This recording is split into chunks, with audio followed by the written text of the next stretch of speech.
you? Yeah, I got votes.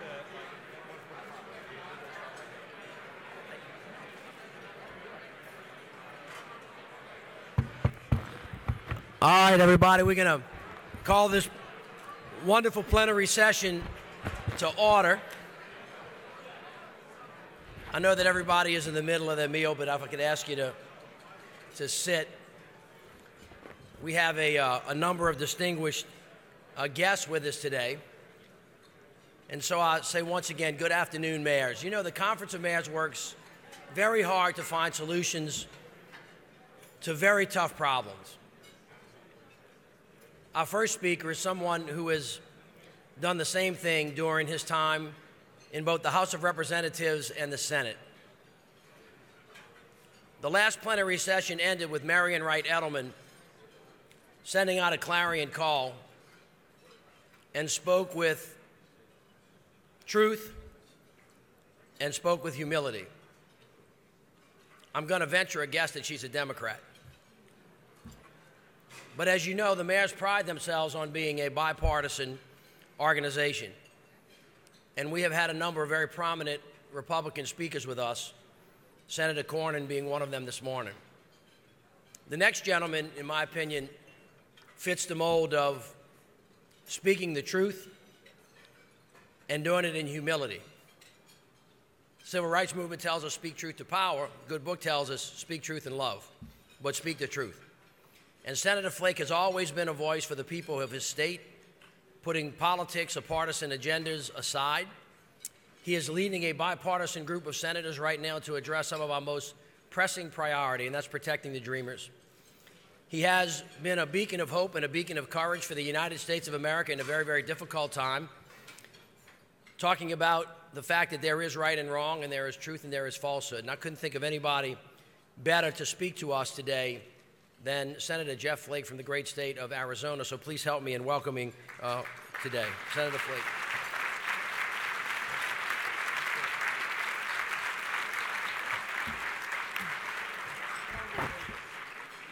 Well, thank you, Mitch.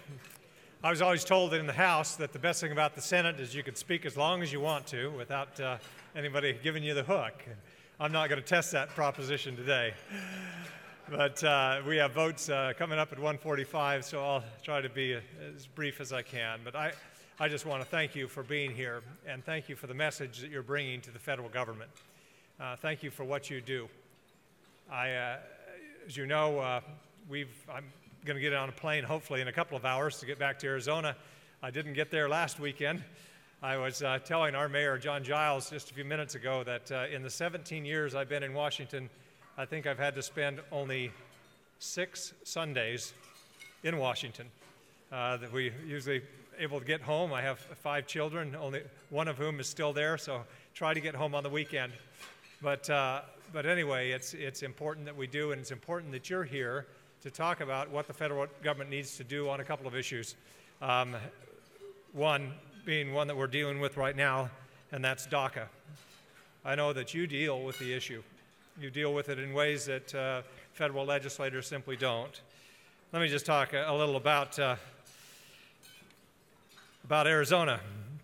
As you know, Senator McCain is recuperating at home. I did speak to him just a couple of days ago. He's sounding better. He likes to tell the story of when he was first elected to the Senate.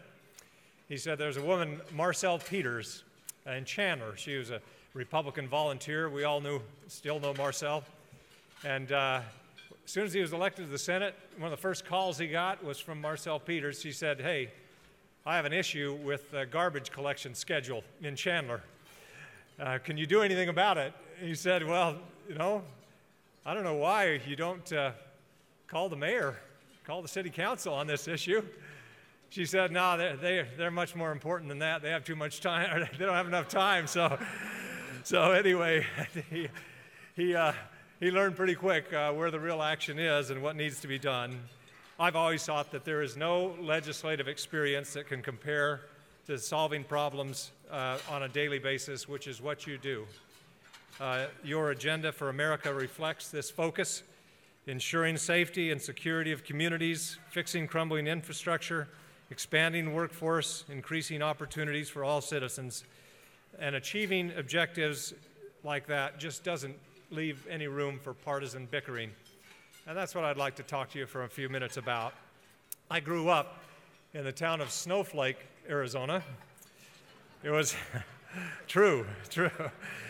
Snowflake was settled by my great-great-grandfather, William Jordan Flake. He was sent by Brigham Young to colonize part of Arizona for the Mormon Church. He was accompanied, or another one that came was Erastus Snow, so they called it Snowflake for the two of them. I grew up not knowing that flake was a pejorative term. Nobody made fun of us there. But during the 1890s, when the Mormon Church feared that too many of the Mormons would be aligned with one particular party, and if the other party gained power, it would put the church at a disadvantage, they wanted to make sure that there was a good enough diversity. And so in a lot of congregations in southern Utah and Arizona, they said, go in, and those sitting in the left pews will be Democrats, those sitting in the right pews will be Republicans, or vice versa. And that's what they did in a lot of congregations. In Snowflake, where my great-great-grandfather was, it was done by those living west of Main Street are Republicans, those living east are Democrats. The Flakes were living east of Main Street, and that assignment from the church really held for about 2 generations until my father, who during his courtship with my mother was gently reminded by my mother, you're probably aligned more philosophically with the Republican Party. And so he switched. But that just tells you that there wasn't a time when there was a bitter gulf between the parties. There were a lot more important things to do, a lot more important services to deliver, and purposes to fill. My father passed away this last summer, and after he did, my mother gave me a plaque that was given to my father by the Snowflake City Council after my father served a term as mayor. He was on the city council for years and then mayor during a lot of my growing up. That plaque serves to remind me of what is best in public service and the need to look beyond politics. Throughout Arizona, the Flakes have been involved in public service. During part of my service here in Congress, my uncle Jake Flake from Snowflake, I'm not kidding. It's the only place it's an advantage to be a Flake, to be elected, I think. But my uncle Jake served as Speaker of the House and then in the Senate as well. He died a few years ago after being thrown from his horse, the last of the true Arizona cowboy legislators. But I learned a lot from Jake and my dad and Jed and Steve. I grew up on the F-Bar, a cattle ranch near Snowflake. And I always say I was raised by my forefathers, my dad and 3 uncles, there is no option but to work, to put up the hay, to milk the cow. There's no room for partisan bickering when you have to get things done. That's what you know as mayors, members of city councils, and as local leaders. I think healthy government means that we have to have healthy and functioning parties, but we've got to get away from this vitriol that we've seen. And I've witnessed a lot of it over the years. I remember when I first got elected, it was Republicans controlling the House, the Senate, and the White House. And then later, when President Obama got elected, we had a bit of a switch. But I was invited to the White House to play basketball. That's an invitation I'd been waiting for my whole career. But I got to the White House. CNN had announced, who had been invited, and I was in the basement of the White House lacing up my shoes to go out to the court on the South Lawn with some of the other members, and I got a call on my cell phone, and it was a woman crying hysterically. She was a constituent from Arizona, and the switchboard had put her through, and after she got control of herself, she said, "Don't play basketball with that man." And my response was, "Get a life! I've been waiting for this." But it was that kind of vitriol. He's from the other party. You can't do this. Later, I well remember when Gabby Giffords was shot, my colleague, a Democrat from Arizona. 1 year later, she came back to the House to resign her seat. And we went to the State of the Union address, and the year earlier we had left an empty seat for her, and this time she was there. And so I sat next to her, and during President Obama's address, there were a lot of applause lines, obviously, that she wanted to stand for, but she couldn't, she wasn't as mobile yet, so I would help her up, and it would be with this Republican and a sea of Democrats standing. I didn't think much of it for a minute, and then I started to get text messages and emails saying, "Why are you standing? Do you approve of this president's policies?" And it just, I thought, we have got to get away from this. This is simply ridiculous.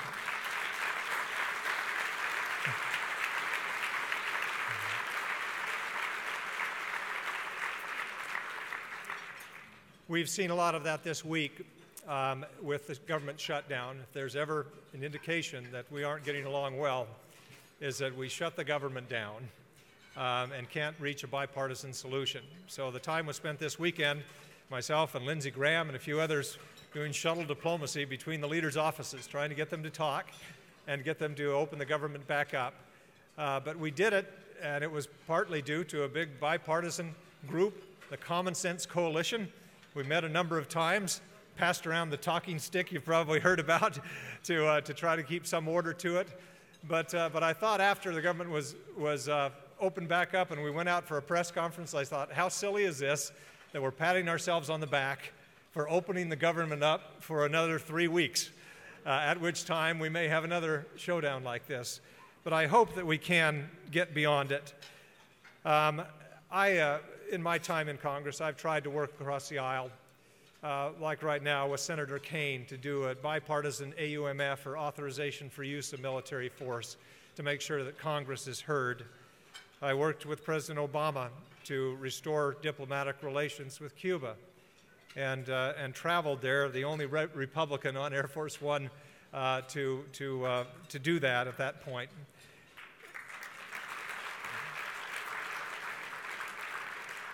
And now this is something that we really need your help on, is to make sure that we get a DACA solution, one that lasts.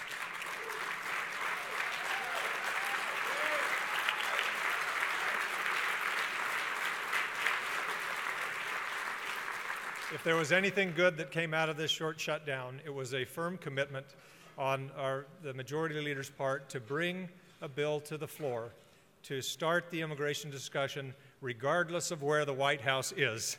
I don't think we can wait anymore for the White House to state its position. In the end, we'll need to be where the White House is, or we'll never get the bill through the House. But I'm convinced that the best House strategy for the Senate is to pass a bill with 70 votes. If we do that, then the President will support it, I believe, and the House will adopt it. So please continue to raise your voice on this issue. We need to hear it. They need to hear from people who deal with this issue all the time. Let me just say how important it is that we get along. 4 years ago, sitting on the Senate floor with Martin Heinrich, who we'd just been elected to the Senate, the two of us. We were both in the House. Martin is a Democrat from New Mexico. We were bemoaning the lack of bipartisanship. We wanted to prove that Republicans and Democrats could get along. So we decided to maroon ourselves on a Pacific island, an uninhabited atoll in the Marshall Islands. We did it. You can look it up. Discovery Channel actually came along to film it, and they called it rival survival, but really it was a Republican and a Democrat, a week alone on a little tiny island in the Marshall Islands with no food or water, having to rely on each other. It's a great diet if you want to try that thing too. But it was an incredible experience. Martin is a good friend of mine. We did survive it. We came home. Discovery Channel aired that episode a number of times, and then we ended up promoting it on a couple of the shows, the Letterman Show, and then Stephen Colbert got a clip of it, ran some of the video of us eating raw clam, and and small fish and diving and trying to spear fish. And he said, Jeff Flake and Martin Heinrich proved once and for all, Republicans and Democrats can get along if death is the only option. so for what it's worth, we've proved that. But I hope that that's not what it takes in the future. We have a divided nation right now. We've got to make sure that our federal legislators take a note from mayors and city councils and governors and others who actually have to solve problems. So please spend more time in Washington. Make sure it rubs off. Run for the House and Senate yourselves. Make sure that we have voices for those who can get along and execute bipartisanship. Thank you for having me today. I've got to go vote now.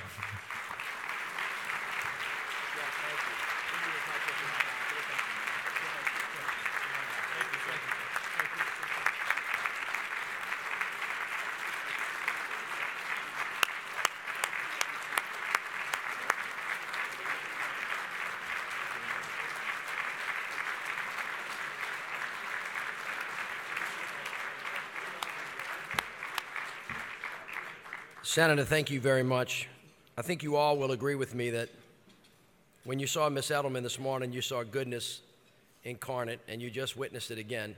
Sometimes things in America hide in plain sight, and there are some of us that believe that America can't be great unless America is good, and that's what good looks like. So, Senator, thank you so much again for your time. Appreciate it. Let me now call on my friend, Los Angeles Mayor Eric Garcetti.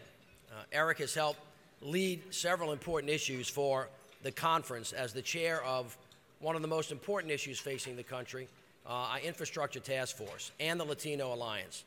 I had a chance to visit with Mayor Garcetti in Los Angeles a few months ago to bring attention to the important infrastructure needs of our country. And I've got to tell you, Mayor Garcetti's energy and passion for his city is contagious. It shouldn't be a surprise to any of us that he was able to convince the world that Los Angeles is the perfect city to bring the 2028 Summer Olympics and Paralympics back to the United States. Garrett, that's really good. Thank you. Here to tell us a little bit more about his city's call to follow the sun is Mayor Eric Garcetti.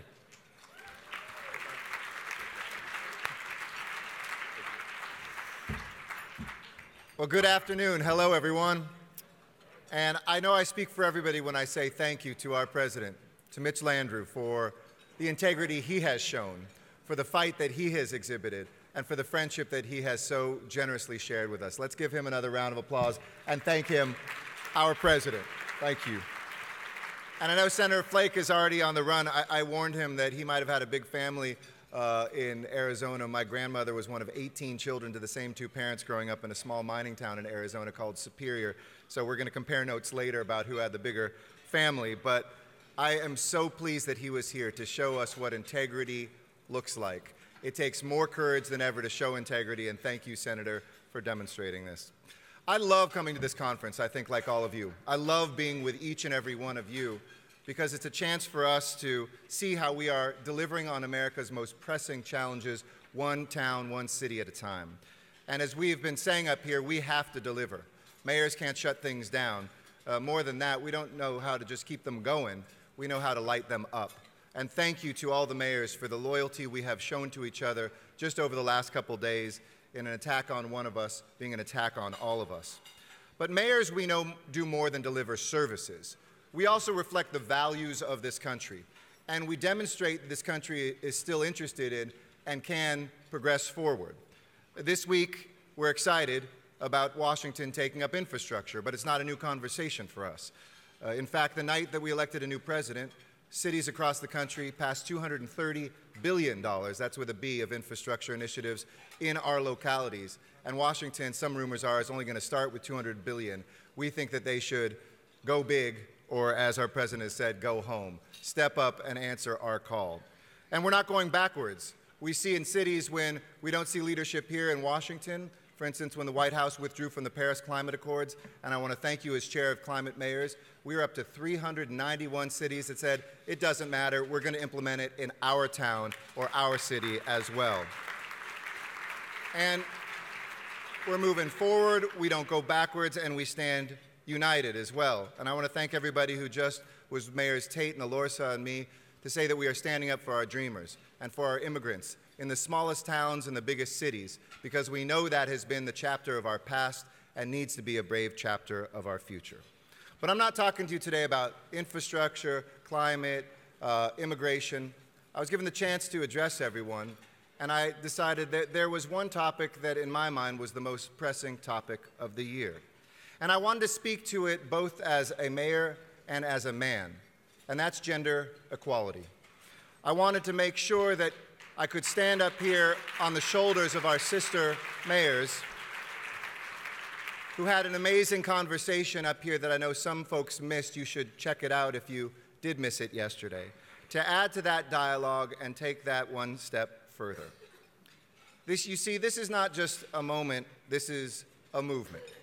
Many of us this past weekend, and it was just this past weekend, here's a picture of Los Angeles, took to the streets of our cities for the second annual Women's March. Los Angeles, we are the second year running with the biggest march and the two biggest marches in our city's history. Nearly 600,000 Angelinos turned out. People came out and spoke out.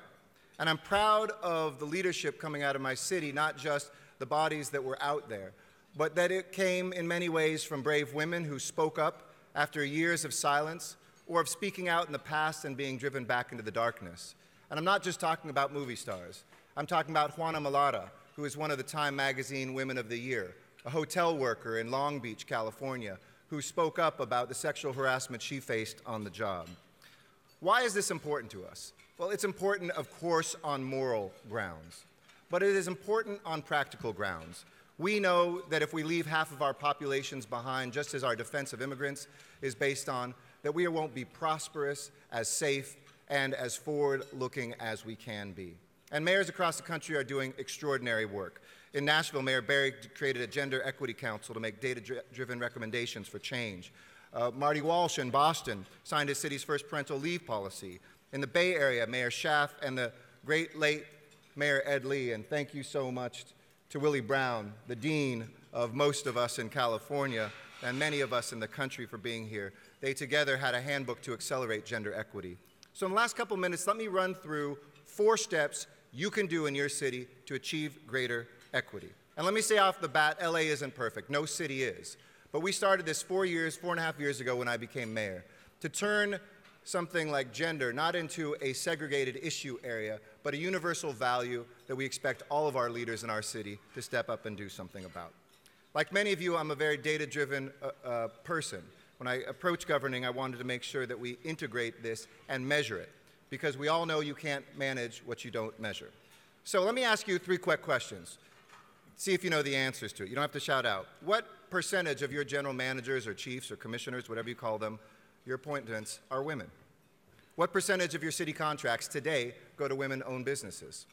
What percentage of girls play in the official sports programs in your rec and parks facilities? 4.5 years ago, I don't know that I could have answered all of those. We realized pretty quickly in LA we needed to learn what we didn't know. And so my first step of the 4 is establish a baseline and do a report. There's an academic institution waiting to join you. For us in Los Angeles, it was Mount St. Mary's College, that for the first time comprehensively crunched those numbers on demographics, leadership, on women veterans, education and workforce development, and public safety. That light exposed the shortcomings that we had and gave us a basis for step 2. Step 2 was make everybody accountable. I did it through an executive directive, which many mayors can do, but I told every one of my 37 general managers, chiefs, and executive directors that they would be judged each year on what they were doing for gender equity, and that they needed to appoint somebody in their department that would meet with all of the other appointments every month to go over how we were doing. Third, set goals. Don't just look at the low-hanging fruit and brag that you're doing a couple things, because you will miss what you don't see. If you're not looking for it, you won't notice it. We found in our city that the answer to one of those questions was girls were only 25% of the kids using our sports facilities. And in just 1.5 years, my wife, Amy Lane Wakeland, our First Lady, and other folks from the outside have brought that in the last quarter up to our best quarter yet, 45%, with conscious action without taking away a single sport opportunity for a boy, but expanding them for girls in our city. We expanded more than 12-fold the contracts that are given to women-owned businesses because we were horribly low in Los Angeles. And now I'm proud to say that a majority of our commissioners and general managers that I've appointed are women in the city of Los Angeles. Now, if government can do that and we're told we move slow, the private sector can too. You here, this mayors, have the power to do this overnight. I had to thank a lot of really great men, thank them for their service, overseeing departments, but it was time to make sure that the legacy we left behind lived up to the rhetoric that we speak about. And then let me share with you the 3 lessons very quickly in my last 2 minutes here that happened as we did this. In our hands, we can make space for this world that we want to see. As we heard from Senator Heitkamp yesterday, the manifestations of violence against women, of sexual harassment, come from not understanding how this connects with other pieces. Many of you care deeply about homelessness in your cities and are struggling with that, as we are in Los Angeles. 92% of the women who are homeless in this nation are survivors of domestic and/or sexual violence. We all care about reducing crime in our cities. 90% of the women in prison are also survivors of sexual and/or domestic violence. So if you want to drive crime down, you have to own this agenda as yours. If you want to end homelessness, you need to own this agenda as yours. If you want to do what's right and see more business opportunities, we need to make sure that women have that access to capital and aren't just the subcontractors for our big contracts, but are actually there as primes as well. And we have the power to do that. Change can happen quickly. Change is led by leaders. And the second lesson is look in the unobvious places. We have an African-American woman leading our airport, which with Atlanta, depending on how you count it, is either number one or number 2 in air travel every single year. Traditionally, women are put into great jobs that they do really well in social services and health and libraries, but put a woman in charge of something that's thought of as a man's job. We looked at this in our fire department, where just 2% of our firefighters were women. Started a girls' camp, where girls like my daughter, who's 6 years old and obsessed with firefighting equipment and firefighters, maybe one day she could become one, to plant that seed early on. And we saw, whether it was in the work that we were doing to win the Olympics or whether it was to create greater gender equity, that we had to make sure we were going after the right candidates to bring them forward. And I'm proud to say that just last week we graduated, and if we can go to the last slide, our first class of firefighters. And you see this woman who was in it. There were 3 women in the graduating class. You might think she's in the front because we were pointing out she was a woman. She's in the front because for the first time a woman was the top physical, testing, and apparatus woman in Los Angeles history. So my last message is to the men in this room. Men, own this as your issue. And let's not talk about doing it just because we have daughters and sisters and mothers.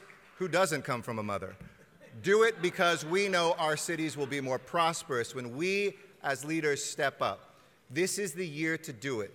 Don't be a bystander. Be a participant. Feel free to reach out to me or the women you heard yesterday on how to do it, and do it because mayors lead. Thank you so much.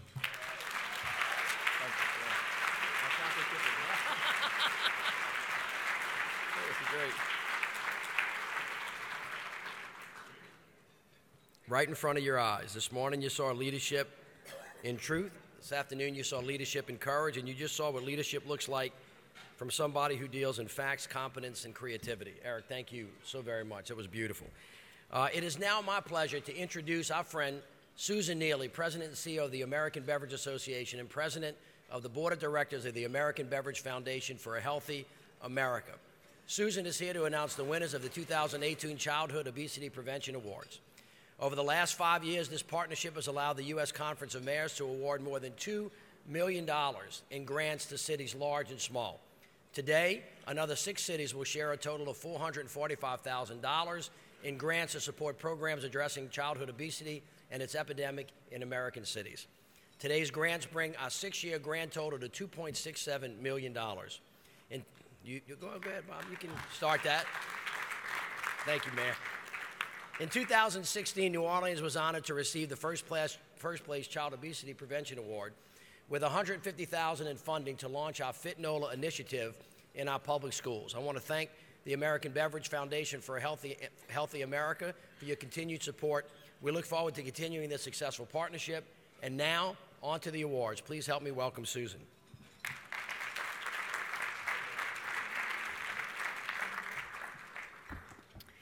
Well, thank you, Mayor Landrieu. Congratulations on your successful year as head of the Conference of Mayors, and also congratulations on being one of the Child Obesity Prevention Grant winners. We were so impressed with your program and are just happy to support you in all the things that you do. Thank you, Mayor Landrieu and Tom Cochran, for continuing to have us back. I don't know if everybody here follows Tom Cochran on Twitter. I started doing that a year ago, and man, can that guy burn up the feed with lots of interesting observations about current events and just lots of things. So I continue to learn from my friend here in Washington, and I'm trying to emulate him on Twitter by being a sage there as I communicate with folks. Well, it's good to be here.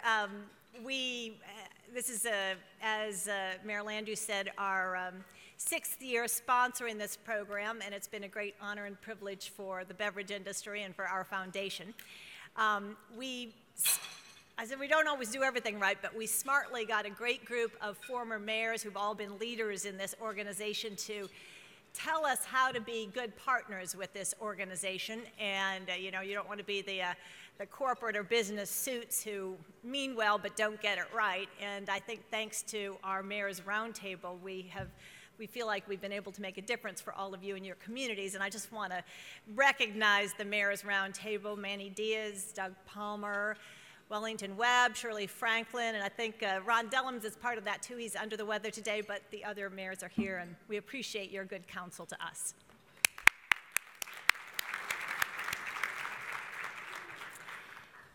Well, before I get to the main event, which is, it's always fun to recognize the great programs of the winners and be part of giving out the checks, I always have to take a minute to update you on our progress as an industry. We recognize that we make products that taste good, but they have some calories and sugar in them, and we are always trying to lean in to be part of the solution, both on the environmental sustainability side and the health and nutrition side. So one of the big commitments we made in 2015 was to reduce the calories and sugar consumed by individual Americans from our beverages by 20% by the year 2025. It's a big goal, and we are continuing to make progress, and I just wanted to give you a brief update.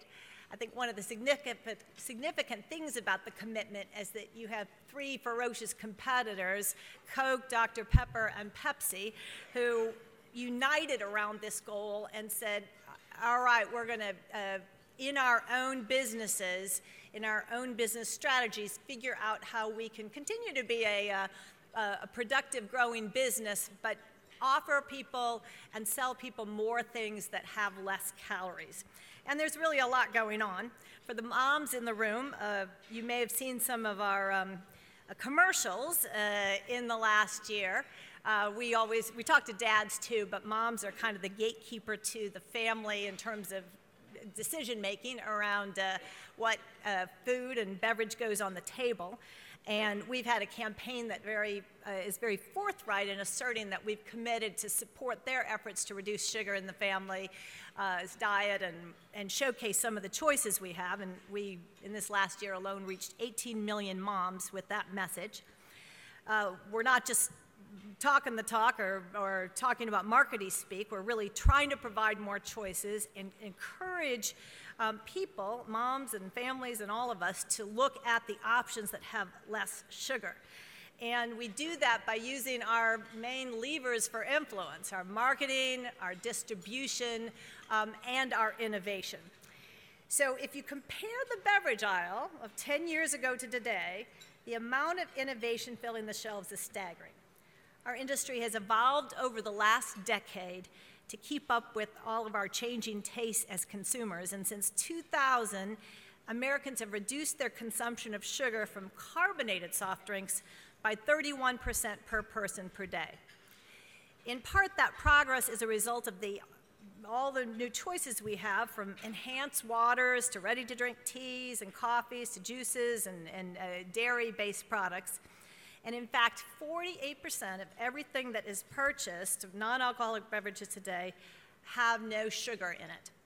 And in just this last year alone, 2017, 52% of our new packaged beverages were either mid, low, or no-calorie choices.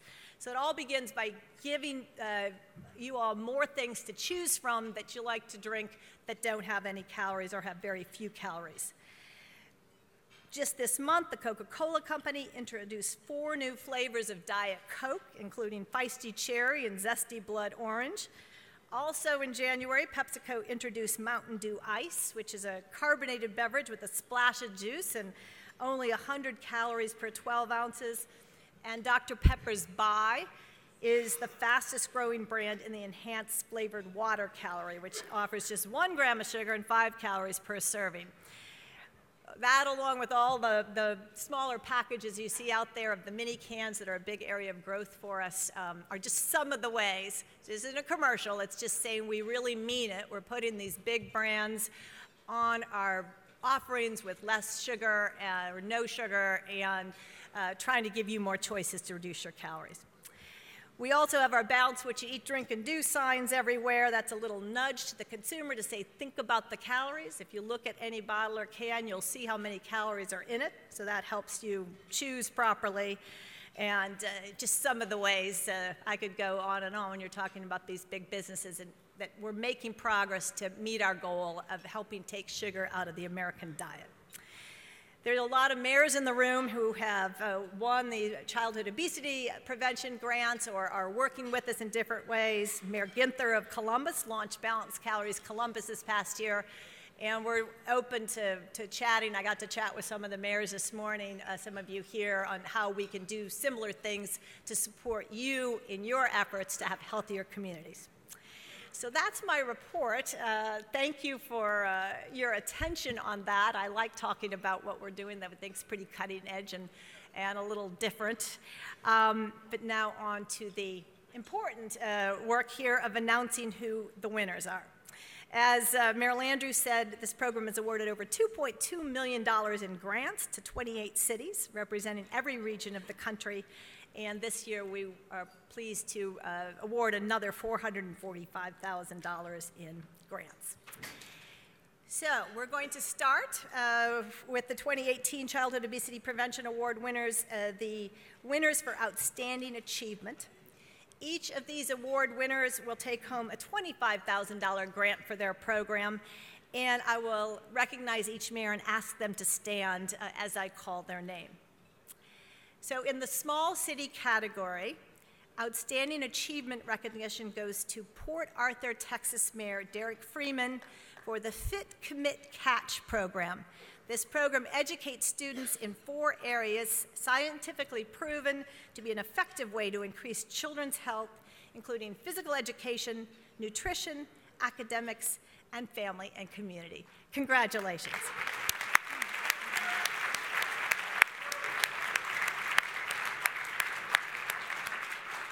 Congratulations to the mayor and his team that are there with him.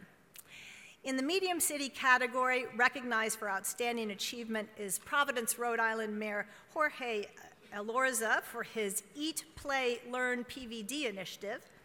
This initiative addresses summer weight gain and summer learning loss by offering free and low-cost fitness opportunities in neighborhood parks and community centers. Mayor Elorza.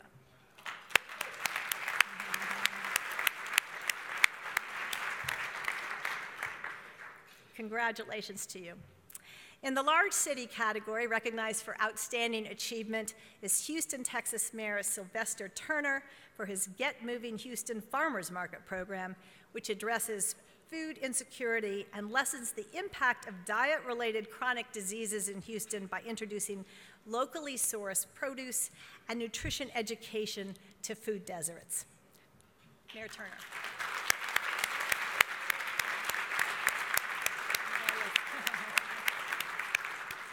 So thank you for your leadership, mayors, and congratulations to all the Outstanding Achievement Award winners for your great work. Now we'll move on to the first place winners.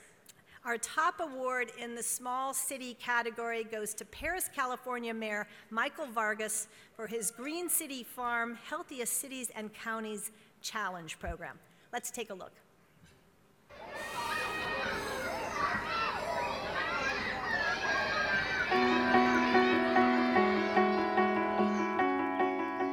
Paris is a wonderful community.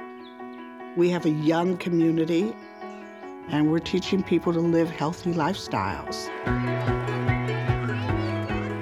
It's very important for local government to be involved in the health of their community, because a healthy community is a thriving community. We want you to come and enjoy our garden, look to see the good healthy choices there are to eating. We as a city just decided we need to start making a move on this. Let us take charge, let us take control and run with this and see where we go. Our Live Well Paris program, our healthier choice, our gardens is very important. If we start teaching them now, it's going to give them some good knowledge as they start growing throughout their years. So what I want you to do is... We have a vision of creating educational platforms for them to learn about nutrition education, to inspire them to adopt healthier behaviors, whether it's increasing their physical activity, whether it's eating healthier. Teaches nutrition educations with a very hands-on approach, where the kids get to plant a seed, watch it grow. I think it's a great way for our city and our schools to help contribute into the choices and to the health of our young people in our city and our community. This grant is just a huge opportunity. It allows us to reach out to the most important demographic, which is the children. Everyone's excited. The community has embraced this healthy living concept. Creates this kind of synergy that people want to be around each other and be together. Everybody's getting on this bandwagon, if you will. When we have all these partners involved and focused on this, on good, healthy eating, healthy choices, it's a win-win for everybody. I'd like to thank the American Beverage Foundation for a Healthy America and the U.S. Conference of Mayors. Receiving these funds, it's going to go a long ways for our program.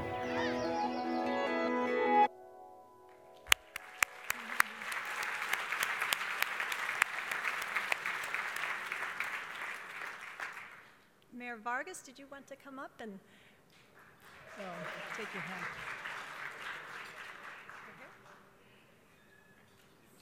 Okay. Hi. Oh, he's coming. Very good. Can't see with the lights. Very good.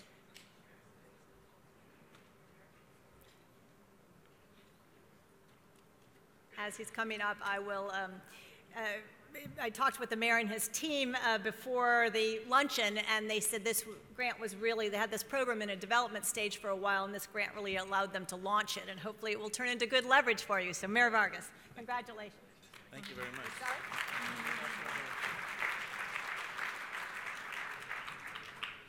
So what are the chances of having a video done by the American Beverage Company and find out I'm wearing the same suit and the same tie or same shirt?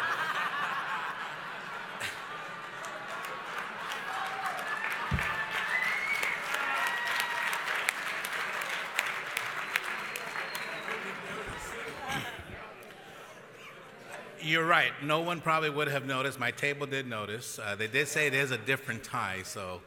But you know, I'm a humoristic person, so I am not embarrassed by admitting that. So, but I do have to announce. I have a director here, Isabel Carlos. Please stand up, and staff member. Our staff member Eduardo Cida, who's the one that actually wrote the grant for us. Thank you. So, on behalf of the City of Paris, our staff, our city council, our residents, we can't thank American Beverage enough. This money is going to go a long way for our program. It's all about the youth. I think we all believe in that. I'm a former school board member before becoming a mayor, so that's where it's at. It's all the children. So with that, thank you, and I'll see you in Disneyland. Congratulations. Here, let me just take a picture here.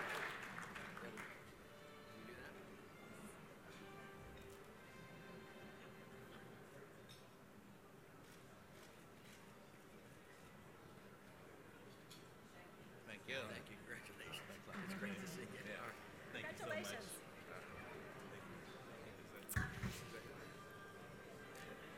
Now, on to the top award in the medium city category. This year, the award goes to Knoxville, Tennessee Mayor Madeline Rojejo for her Neighborhoods to Nature initiative. Let's take a closer look.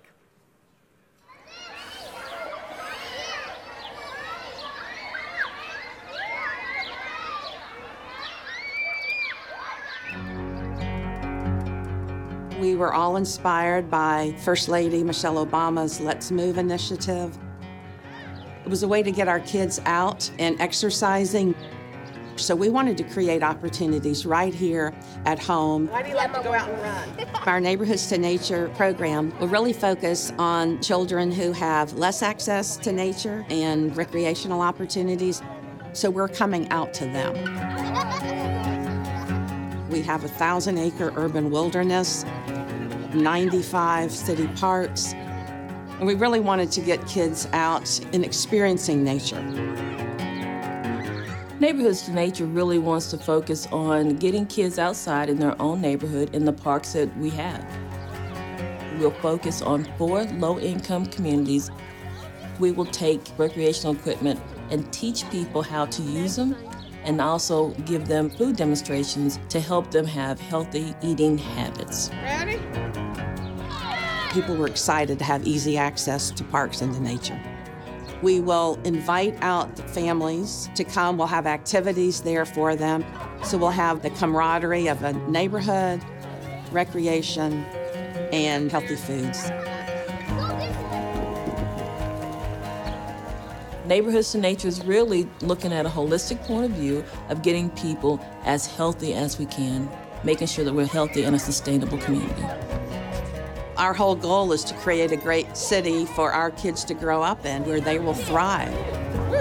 We will be able to grow this program so that we can offer it more often to more neighborhoods. We want a healthy Knoxville, and the way we do it is by helping our kids.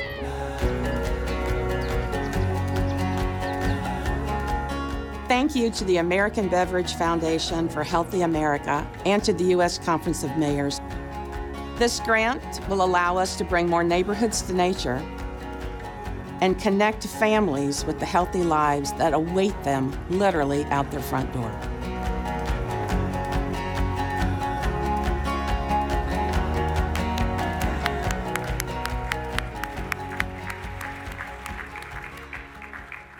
Congratulations to the city of Knoxville. Mayor, I was very impressed. You looked at home in the park there. I thought the football throw was great, but when I saw you on that complicated balancing toy, that was very impressive. I love how all the mayors get involved in personally engage with these programs. Congratulations. Thank you very much. Thank you, and Mayor, I was very careful not to wear the same scarf as I had on in the video. I want to thank the American Beverage Association for giving us this award, recognizing us. This will allow us, we live in a beautiful part of the country with a lot of outdoor, we have an urban wilderness, we have a lot of nature to enjoy, but too many of our kids don't appreciate it enough, and so this will help us reach out to them and make sure they and their families do enjoy what East Tennessee and Knoxville has to offer. I want to recognize our staff who aren't with us today, but I want to give them a shout out who made this happen. Our Parks and Recreation Director, Cheryl Ely, our Deputy Director, Aaron Browning, Kathleen Gibby, who really was the inspiration for this, and also India Kincannon, who helped write the grant as well. So we have great staff. As all mayors know, it takes great staff to make this stuff work. Thank you.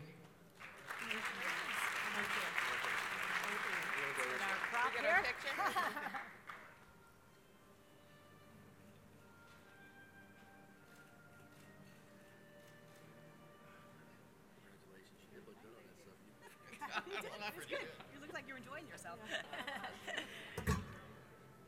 Well, congratulations again to Knoxville. The Mayor O'Harrow and the city will receive a $120,000 grant for the program.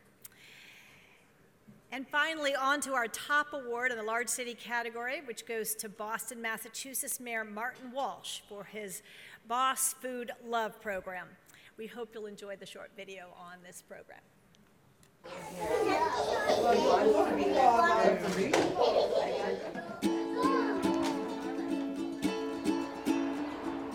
Here in Boston, 7 out of every 10 of our children are living at or below the poverty level.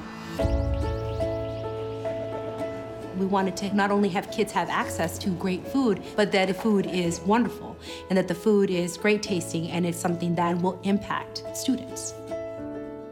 The Boss Food Love program is an opportunity that we created to be able to continue to promote the school meal program in Boston Public Schools. We want our students to love the food that we provide them. We're nurturing them, we're providing them nutritive ingredients, we're providing them great meals. We have a lot of families who come to our office saying that they need to rely on Boston school meals to feed their families. Boston Food Love will give that access to feed their family with healthy food. What it's going to help us do is really educate people and get more nutritious foods into our schools. This is really an opportunity for us to really get our young people on a good foundation to help them with their education. I listen to the parents and the teachers and the principals really talk about the lack of real good nutritious food for our young people. And to have this program here in the city of Boston and to scale it up is something really important that we can do. They're usually much more excited about eating because they can smell the food being prepared throughout the day. It's like walking into a house right around dinner time. And so for kids to really experience the food in a different way has been really positive. Way more people actually eat lunch. You can choose whatever you want and you have more choices to eat.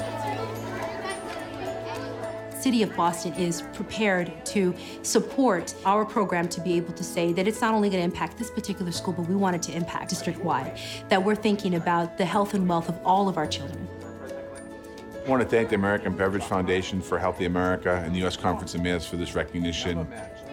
This program really will help young people, really putting our kids on a pathway to success.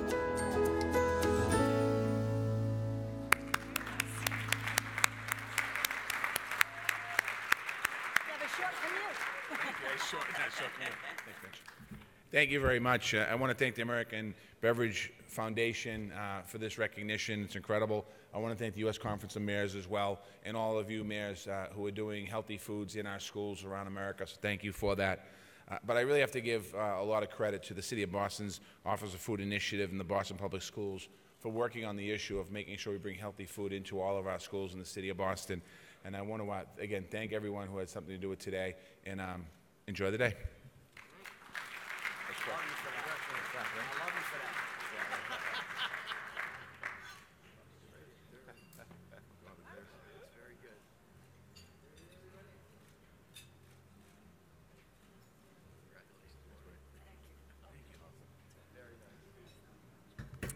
Well, congratulations again, Mayor Walsh, and to all the cities and mayors for your outstanding programs and leadership. We are really privileged to play a little bit of a role in being the wind beneath your wings to make such a difference in the lives of our children in this country. Thank you for having us, and I'll give it back to you, Mayor Landrieu. Susan, thank you so much. Congratulations to all the award winners. Yesterday, we gave tribute to the mayors of the cities that got hurt so badly this last hurricane season, cities in California from the wildfires. The mayor of Port Arthur, who was honored just a minute ago, did an incredible job of standing up a city that was, just laid flat on its back. And, of course, Mayor Turner in Houston. A lot of the cities in Florida, we traveled as mayors to Key West. And, of course, we reached out to help our brothers and sisters in Puerto Rico. And I am told that there are 11 or 12 mayors from Puerto Rico with us today. Can you stand up so we can recognize you and let you know that we will always be with you? Thank you all very much. And Susan, thank you for being a sponsor and for working with us. I want to take a moment, though, before we move on, to recognize one of our past presidents who is with us as a mayor for the last time, Mick Cornett, who has been the mayor of Oklahoma since 2004. He is the longest-serving mayor in the city's history, and he's the only one to have been elected 4 times. He was, that's a pretty good thing, Mick. And you're leaving. He was my predecessor as president of the Conference of Mayors and really a great leader. From June of 2016 to June of 2017, all of you know that he led us through some very turbulent times in our nation as we promoted bipartisan priorities in the 2016 election and as we transitioned to a new federal administration, and he did it with grace and dignity. He fought for CDBG, he fought for infrastructure, and he always represented us with class here in Washington and around the world. As mayor, Mick has done way too much to mention. He has, in fact, invested in schools, sidewalks, in streetcars. He even brought the NBA to Oklahoma City, although he tried to take my team, but you couldn't have him. But I thank you for watching him for a little while for me, but giving him back.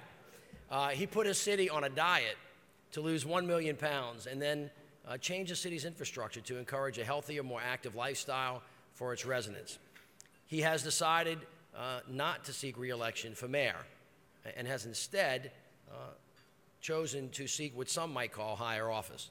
But no matter what you get elected to, Met will always call you mayor. Please help me welcome Mick Carnett and thank him for his service and his friendship.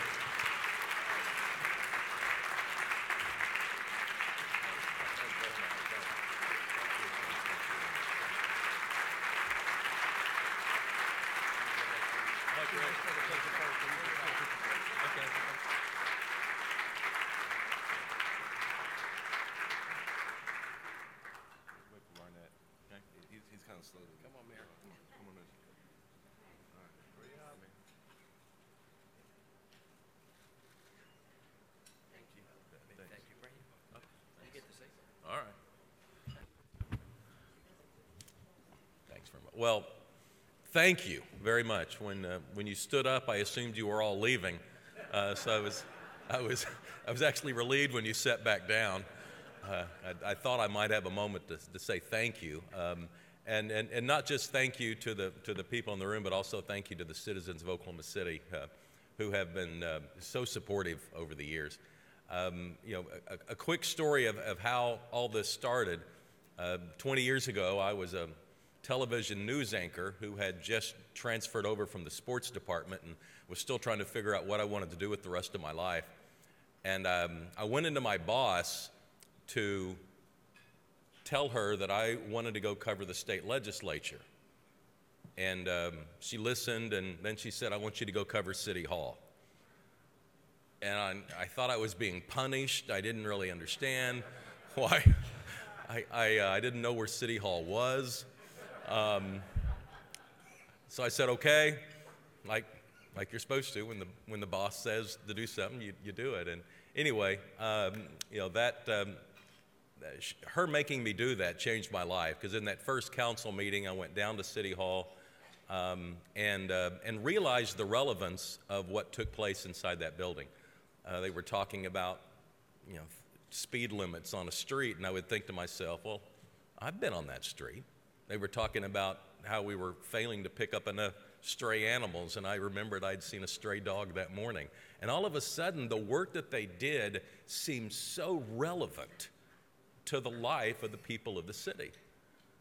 And I left that room that day with a much greater respect for the citizens who showed up to argue their case, standing 10 feet away from their elected officials. It was reality television before there was ever a term created for it. I went back to the newsroom and was telling people how that City Hall was where the action was, and they thought I'd lost my mind. But 2 years later, I left television, started my own business, ran for city council, and then 3 years after that, ran for mayor.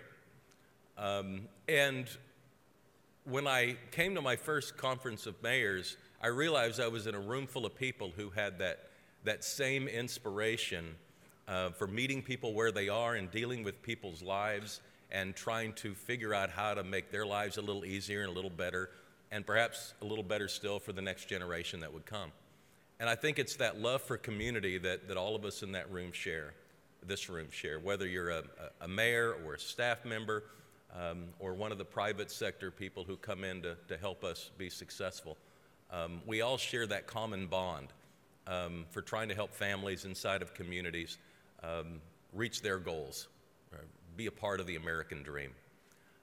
I also remember being really surprised at just how incredibly confident and professional the conference staff was upon my first. I couldn't believe they had this many people that knew more than me about being a mayor.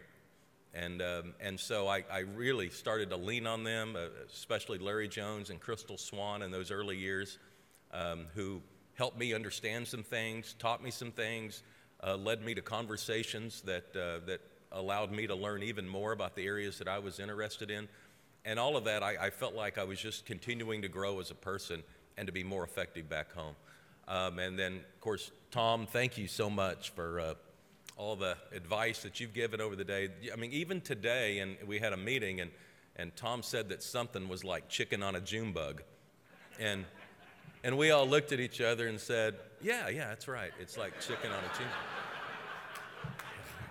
I have no idea. But it's wise advice like that, you know, that I know I take with me. In June, my successor is going to be here, standing in my place, wearing a badge. Hope you're half as nice to him as you were to me. Thank you.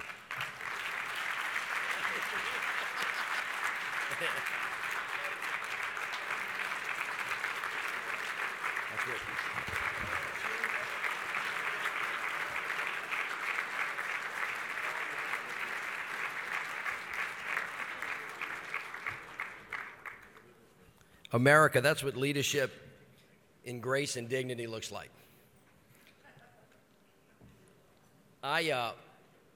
Last month, our country unexpectedly lost a great public servant and someone that I consider not only an inspiration but also a friend, San Francisco Mayor Ed Lee. Mayor Lee, as all of you know, dedicated his entire life to public service, first as a civil rights and housing advocate, then as the city's administrator, and finally as mayor since 2011. He was an active member of this organization, serving on our advisory board, the founding chair of our Technology and Innovation Task Force, and of course the host of our incredible 2015 annual meeting in San Francisco. He also gave our organization our mobile app that we continue to use to this very day.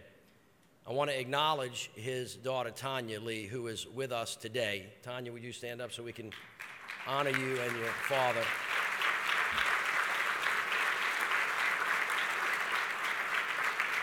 I know that you can feel the love in this room for your father, and please accept our condolences at your loss. On December 17th, San Francisco celebrated Mayor Lee's life, and our organization joined the city to commemorate Mayor Lee's accomplishments.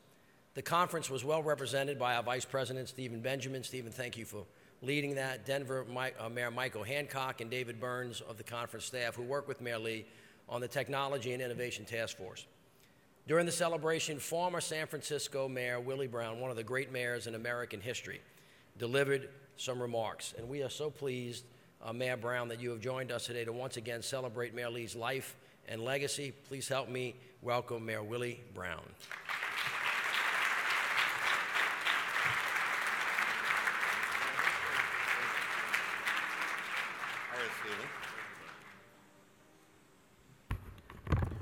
Mr. President, thank you very much for that very kind introduction, and thank you for recognizing the daughter of Mayor Ed Lee, the officers of this great organization, to the staff of this great organization. Mayor Ed Lee absolutely loved every single solitary second of his association with the U.S. Conference of Mayors. When you came to his city less than 3 years ago now for the purpose of having the city host all of you, I trust that you have fond memories of what it was really like to be in a city in which a man who so loved the city, who devoted his entire life to public service. Mr. President, I must tell you, you referenced him as a civil rights lawyer, but that's not truly the description. Ed Lee became involved in city government because it was the only way to stop him from continuously suing city government and winning. It was Mayor Art Agnos who first touched the genius of this unusual public servant, a man who originated in the state of Washington, not too far away from Tacoma, but actually in Seattle. He was a man who benefited from the opportunity for public education in America. and he ultimately found himself in law school at the University of California, a graduate of that school, and then he came into the city of San Francisco representing people who had a beef with the city.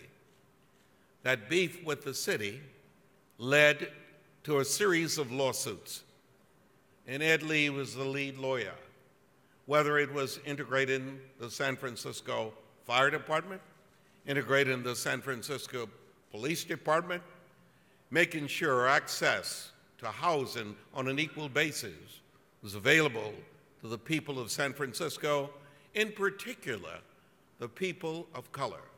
That was Ed Lee's chosen option. And in that regard, after he had been so successful, Agnos became the mayor. Art Agnos instantly went to Ed Lee and extended an olive branch to give him a job to come to work for the city. And it was, from our standpoint, the most wonderful thing that ever happened to that city. Because you see, he went from being just a staffer in the public advocate role for the city. In those days, it was the person who handled all the complaints. He moved from that position to take over what was then the Human Rights Commission. He was the executive director of that body. He moved from being the executive director of the Human Rights Commission.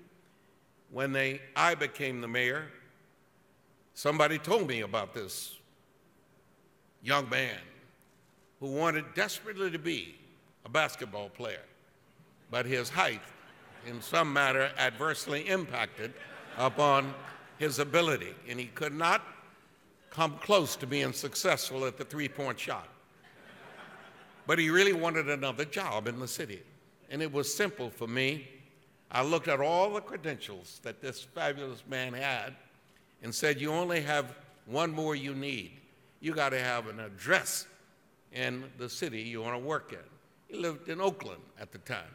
He moved to San Francisco, and the widow, Anya's mother, regularly reminds me that your request for us to move to San Francisco was an incredible demand that we are so pleased that we accepted, because we now have a house that cost us a nickel and now it's worth a quarter. You really did an incredible thing on our behalf. And believe me, Ed Lee went through every chair in city government you could go through. He became the person doing the job of managing, who got contracts for the city, purchasing. He moved from that, at my behest, to an even more important job, and that was public works. I was having all kinds of trouble, and you mayors know this to be true, with people screaming about the streets and screaming about homelessness and screaming about all the things that happen out there. I gave Ed Lee the responsibility to take the heat off of me, and Ed Lee assumed that responsibility and did it much better than I could have ever done it. He moved through all of the respective chairs. Today, in presence here, is a person that he gave his job to. The ultimate job in the city was the one of actually running the entire city in every category, every department, what have you. It's called the Chief Administrative Officer of the City and County of San Francisco. No person of color had ever had that position. In the Newsom's administration, Ed Lee moved up to that spot and proceeded to do the job like nobody else. On the way out the door, when he became the mayor, he handed it off to Naomi Little, a black woman who happens to be present here as well today, celebrating the occasions of your acknowledging Ed Lee. And the most incredible thing about all this is nobody ever got offended at Ed Lee. I don't understand that. All the things that were messed up with the streets, they didn't blame Ed Lee, they blamed me. It was amazing, and it's just incredible how wonderful he was. In the trunk of his car, he always had some equipment that would allow him to do something on behalf of the city in a way that represented what was positive about our great city. I said, when I introduced Ed Lee as the new mayor of San Francisco, that he was better qualified to be the mayor than any person who had ever got elected to the job of mayor. Now, Ed Lee's skill was not at getting elected to anything. He had no idea on how to raise money to get elected. He had no idea on how to be able to say yes and mean no and implement it in the process. He was just too honest in every way and too direct. And if Ed Lee made a commitment to you, it was a commitment. The rest of us who were served as mayor of San Francisco, if we made a commitment, it was maybe, at best. But with Ed Lee, it was really something that was unusually special. And so I know that as you described, Mr. Mayor, Mr. President, the kind of things that he did in the U.S. Conference of Mayors, that was totally consistent with who Ed Lee really was. Ed Lee never would have even suggested that he received a title in any of those respective categories. Titles were not what impressed him. What impressed him more than anything else was doing the job and getting the results and making people happy and solving the problems that might exist in the city. He was just very much a quality representative for that branch of government in this nation in which every aspect of services that people need can be delivered. He was, as I said, better qualified when he received the job as mayor. And he got the job as mayor because Newsom, then the mayor, decided to become the lieutenant governor on his way to the president or the pope or to something else. But at any rate, he decided to go off and become the lieutenant governor. That meant the job was open. Ed Lee never would have sought the job. We made sure Ed Lee was in Hong Kong when we set about to put together the votes on the council to make sure, on the Board of Supervisors, to make sure he got the job.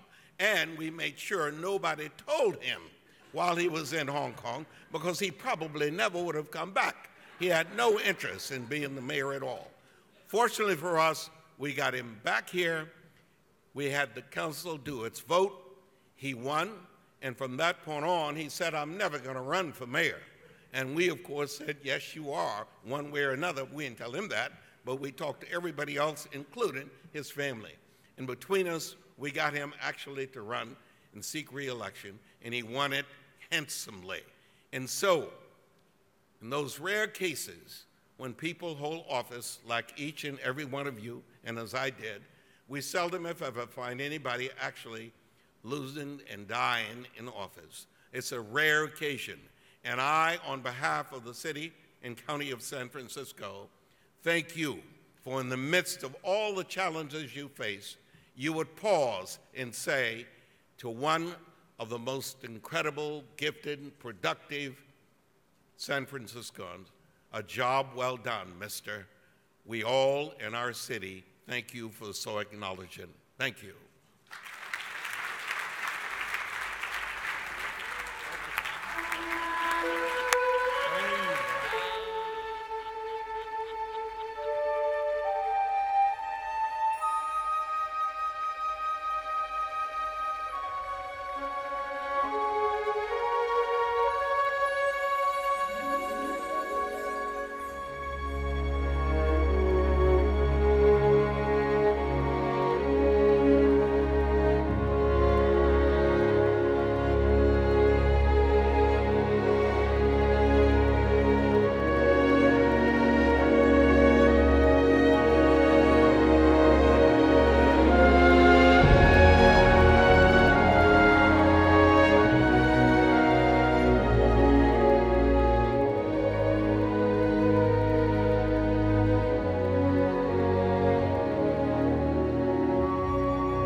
Wow.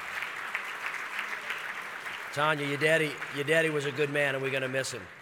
In America, that's what servant leadership looks like. At this time, I'd like to bring to the podium U.S. Conference of Mayors Vice President Stephen Benjamin. Mayor Benjamin will provide an update on our partnership with Nationwide, which, as you know, is our platinum partner helping city employees plan for retirement with deferred compensation programs. Please help me welcome Mayor Benjamin.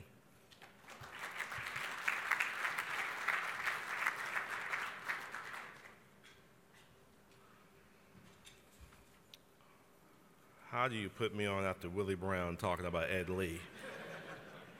I'm not sure that's not even a fair fight.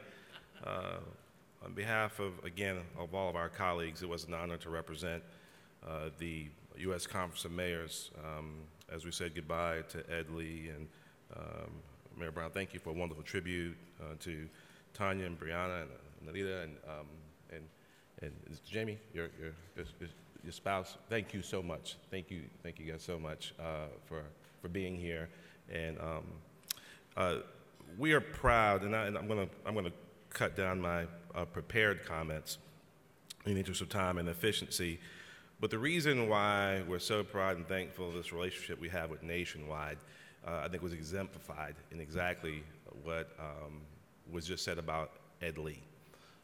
The focus that we have on our 457B plan and our 401A plans is to make sure that our employees, the men and women who serve the people who live in American cities every single day, are prepared for retirement, are prepared to live out the rest of their years with dignity and respect. And I will say the recurring thing I heard them say about your dad is that he treated everyone with dignity and respect. He carried himself with an incredible sense of grace. They hear how many people say they loved Ed Lee. They loved him because he treated us all as we know we are. We are all equal in the eyes of God. And that's why this partnership with Nationwide is so important. We are here to take care of the folks who take care of each and every one of us. And this 30-year relationship that we had with Nationwide that we renewed just a year ago, we're so excited and want to encourage each and every one of you to take a look at Nationwide, our partner. Consider them our platinum partner. They, as you may know, some of you have met Eric Stevenson. He's the senior vice president at Nationwide. He leads the Nationwide sales of both 401k and 457 plans. They have a sales force with responsibility for 39,000 plans, over $114 billion in assets under management, 2.3 million participants helping them prepare for retirement. He is an avid sports fan, an active athlete, and a fan of the University of Oklahoma, I believe, as he might tell you. Eric, stage is yours, brother. Please, thank you. Well, thank you, Mayor Benjamin, and thank all of you. And I do enjoy coming here in the last few years and got to meet so many of you and so many. I understand the issues, some of the issues that you face. But what I'll tell you is how much I've learned from being here. And just even today, one, I didn't know that June bugs were on chicken. That was a new one for me. And I'm going to learn how to say yes, but really mean no. So you guys are teaching me a lot. So I want to hang out with you a little bit more. But seriously, we do understand just how complex your world is and all the things that you face every single day. So what we do, our job is to make sure that one of the things that you don't have to worry about ever is your employees being ready for retirement. If you select Nationwide, we know that our job is to show up every day and work hard for you to make sure your employees have integrated their pension, their 457, and all those things to make sure they're truly prepared for retirement. Because we also realize that if they aren't, you know what happens? Then that liability comes back on you in years to come if they're not ready. So we get that, and so we take that part of our job very seriously. Just 2 seconds on who Nationwide is. Nationwide is on Fortune 500 list. We are Fortune number 65. All that means, all that you should care about that is that we're big and we're strong and we're stable. We can keep our commitments. But what I'm most proud of about Nationwide is despite our revenues at Fortune 65, we are a Fortune top 10 in terms of giving back. So as a percent of our revenue, Nationwide is one of the most generous companies in America, and we get how important it is to be a good corporate citizen. In fact, since the year 2000, Nationwide has contributed over $400 million back to these 4 national charities, Feeding America, American Red Cross, United Way, and Nationwide Children's Hospital. And you wonder, why Nationwide Children's Hospital? Well, yes, it's based in Columbus, but it is one of the largest, most progressive children's hospitals in the world. We serve kids from every state in the country and 26 countries around the world, and we never, ever make a big deal about ability to pay. We make sure that they get the care and service that we need. But even more importantly than that, those national things, is when we're your partner, we also want to be involved in your communities at a local level. You know the things that are important. We want to be involved in that, and we love doing that. So please engage us, engage our team. We want to work with you on all those things. Just a couple quick shout outs I want to call out. There's several cities that have joined Nationwide recently, and we're so grateful for all of our partners, but these in particular. City of Seattle recently joined. City of Baltimore, Scottsdale, Des Moines. I'm missing one, but we've had great success, and we just appreciate all the partnership. And people ask all the time, why do people choose you? And it's really easy. It's just 3 simple things. 1, we know what our job is, and it's to make sure your people get prepared for retirement, and we take that seriously. We work hard on that every day. Number 2, shared values. Nationwide, despite being, or maybe because of, we're in Columbus, and we have 35,000 associates, we are so focused on being inclusive, and I mean inclusive at every single fiber of our being. We're one of the first companies in Ohio, maybe one of the first in the country, to go to $15 an hour minimum wage for all. That's the lowest for any employee in our company. That was a big deal for us. Nationwide also, in terms of LGBTQ issues, that's a big deal for us. We can't survive if we're not inclusive. And you know what? We look like you. We know what you care about in your cities. We want to make sure we represent you well. We want to make you proud. And the third thing is we still believe in the old-fashioned work ethic of showing up. We have great technology. We have great tools. But when you're our partner, we send people to your locations to make sure that you have a face to meet with, and we work with you hand in hand. So we are so proud of this partnership. We are honored to be back with the Conference of Mayors, and we look forward to many, many, many years of service and work together. Thank you.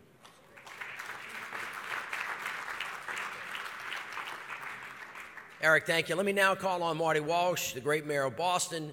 Mayor Walsh is going to host an annual meeting from June 8th to June 11th, which I know is going to be a lot of fun and a fascinating gathering. Mayor Walsh.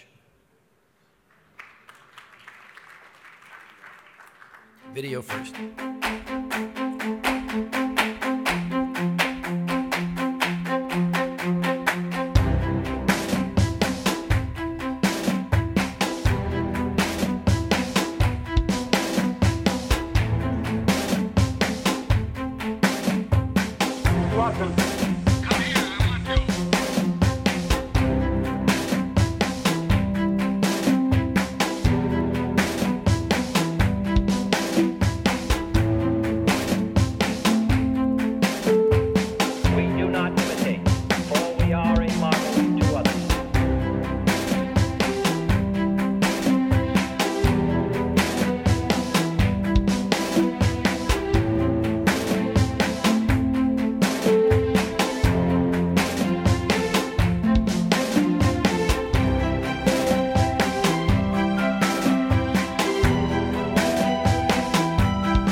That's what you've taught us, boss.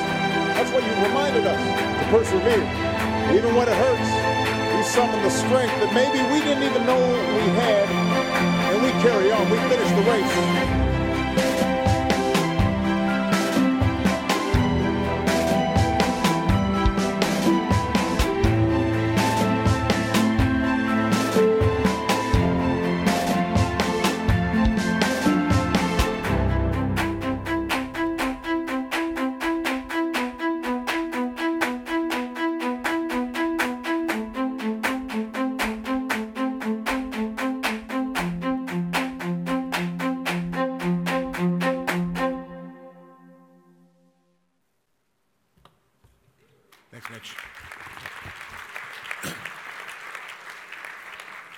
Thank you very much, and I want to thank all of my fellow mayors for the great conversation that we've had so far this week. For 86 years, this conference has amplified the voices of people living in American cities, from everything from civil rights to climate action. When Washington grinds to a halt, the U.S. Conference of Mayors is an engine for big ideas and action, and this week has been no exception to that. I've seen you, our nation's mayors, stepping up in new revolutionary ways. This summer, I'm proud to host all of you in my hometown, a city of revolutionary ideas, Boston, Massachusetts. Boston is a city with the first public school, the first public park, public library, first public police force. It held the first World Series. It created the first subway system and opened the first municipal office of recovery services. We're a proud city of immigrants, a city where Martin Luther King called a testing ground for the ideals of freedom. In a city of so many firsts, we're excited to welcome you all to talk about what's next. The conference will focus on common goals, things like strengthening the middle class, improving access to treatment for addiction, making sure everyone has a place to call home, and prepare for the effects of climate change. The conference will take place all over the city in our cultural historic hubs. We'll meet at the John F. Kennedy Library, the Edward M. Kennedy Institute, the World Trade Center. We'll have a day at Fenway Park. We also hope you'll explore our entire city, visit the revolutionary sites of our art museums, and the places where Dr. King lived and preached. You will see how our diverse neighborhoods have sparked a culture of innovation throughout the entire city. You'll also be there during the Boston Pride Festival, and I invite all of you to march with me in that festival. Now, there's a couple things. I heard one thing the other day that the mayor of Jacksonville can't make it. I'm hoping it's not because of what happened last Sunday in the Patriots game. But I want him to know he's still welcome. And I also want Megan Barry from Nashville, Tennessee to know that she's welcome, and Jim Kinney from Philadelphia will be welcome as well. But in all seriousness, I'd like to close with the words of another native son of Boston, John F. Kennedy. In 1963, he addressed this very conference, and he said, "What happens in America, in American cities, depends upon your leadership. When you return home from this conference, you can set an example in your communities to which the timid can rally and those clinging to the past cannot ignore." Like all of us, John F. Kennedy understood the power and potential of this very organization, about its identifying challenges facing our cities early, and tackling those same challenges. It's about working with each other, not against each other. Boston is proud to participate in this great American tradition. We're excited to advance the mission of the United States Conference of Mayors at my home city, and I'll be honored to invite all of you to join us from June 8th to June 11th. I hope you can all make it. I'll see you then.